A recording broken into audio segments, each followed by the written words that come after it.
If you died tomorrow, how long would it take for the person who loves you most to find out? Today, it takes seconds. A notification, a text, a missed call. But for 99% of human history, if you left your hometown, you didn't just move away. You dissolved. You became a ghost while you were still breathing. Imagine loving someone so deeply that your heart aches, but having absolutely no proof that they still exist. No photos. No updates. No blue check marks. Just a void. We think the internet solved long-distance relationships. But the truth is much darker. The internet didn't save love. It killed a profound, terrifying psychological state that we will never experience again. Go back to the year 1850. You are 21 years old. The person you plan to marry boards a wooden ship to cross the Atlantic or steps onto a wagon heading west. They wave goodbye. The carriage disappears over the horizon. And then, silence. Not for a weekend. Not for a month. For half a year, you hear nothing. This wasn't just a logistical challenge. It was a violent psychological disruption. Psychologists today call it ambiguous loss, a state where a loved one is physically absent but psychologically present. It is the exact same grief felt by the families of kidnapped victims or soldiers missing in action. Except, in the past, this was just a normal Tuesday. This was the tax you paid for loving someone. You had to wake up every single morning, look at the empty space beside you, and play a torturous game of roulette in your mind. Are they building a house? Are they thinking of me? Or are they at the bottom of the ocean, their lungs filled with salt water? But then, something strange happened. Humanity refused to let the silence win.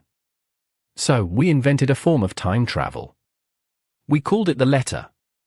But a letter in the 19th century wasn't like an email. It was a physical piece of matter that had to survive bandits, shipwrecks, plagues, and weather. When you wrote a letter, you were pouring your soul onto a page, knowing it wouldn't be read for 3 months.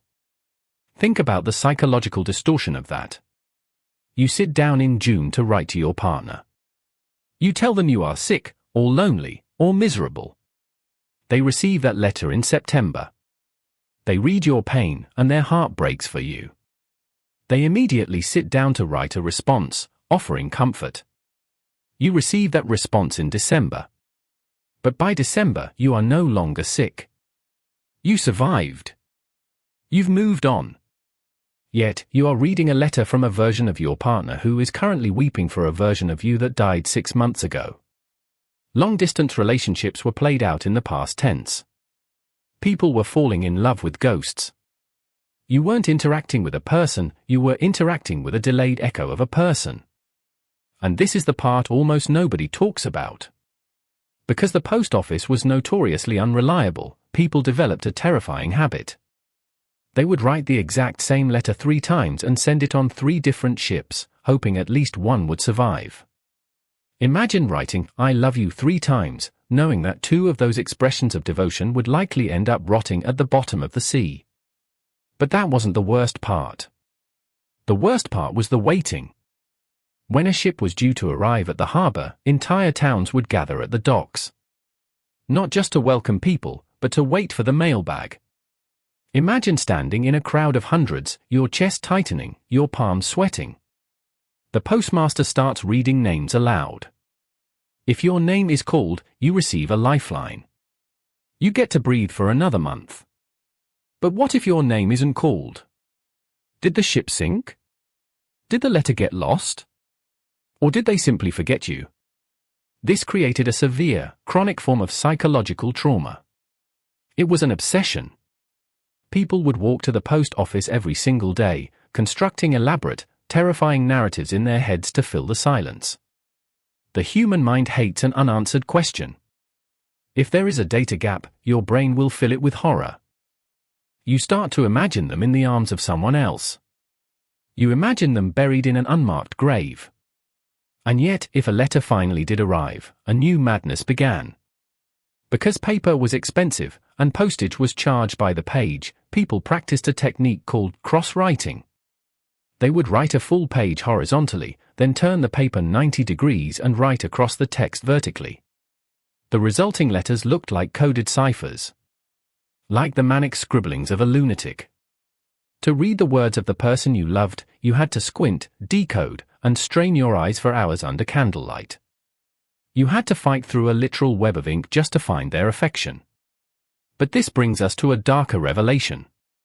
A twist that we are only now beginning to understand. In the late 1800s, the world changed forever. We laid cables across the ocean floor. We invented the telegraph. Suddenly, communication didn't take months. It took minutes. People thought this would cure the anxiety of distance. They thought electricity would bring hearts closer together. It did the exact opposite. Before the telegraph, silence was the default. If you didn't hear from someone, it was just the law of physics. You could find a twisted kind of peace in that limitation.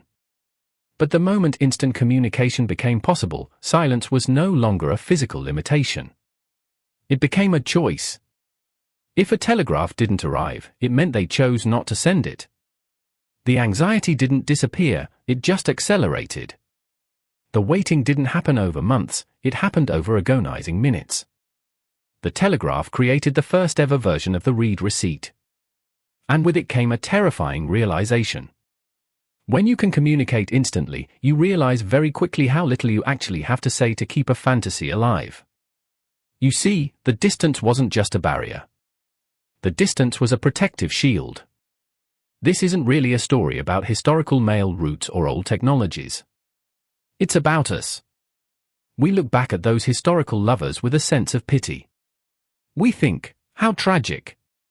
How lonely. Thank God we have smartphones. Thank God we can FaceTime across the globe at 3 in the morning. But ask yourself this, when was the last time you felt the sheer, world-stopping weight of an I love you? When communication is scarce, every single syllable possesses gravity. A letter received in 1850 was kept in a wooden box under the bed. It was read so many times the paper creased and tore. It was kissed. It was wept over. It was an artifact. It was sacred.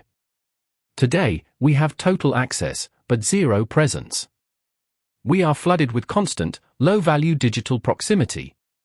We text WhatsApp and send brainless memes, checking in 20 times a day. We have eradicated the distance, but in doing so, we have also eradicated the longing. We have traded depth for frequency. Those lovers in the 19th century suffered an agonizing, torturous psychological trial. But they also experienced something we have completely lost, the sublime beauty of absolute faith. To love someone across an ocean in 1850 required a terrifying leap into the dark. It required you to believe in something you could neither see, nor hear, nor touch, purely because you chose to trust it. They lived in a world of ghosts, but their love was fiercely real. We live in a world of constant connection. And yet, we have never been more alone. Perhaps the terrifying truth isn't that distance separates us. Perhaps the truth is that we built a world where we can talk to anyone instantly, only to realize we no longer know how to truly reach them. The next time you send a text and wait 10 minutes for a reply, feeling that familiar, modern spike of anxiety, remember the ships. Remember the cross-written pages. And ask yourself, are you actually connected to the person on the other side of that screen? Or are you just staring at a more modern version of a ghost? Subscribe to my channel.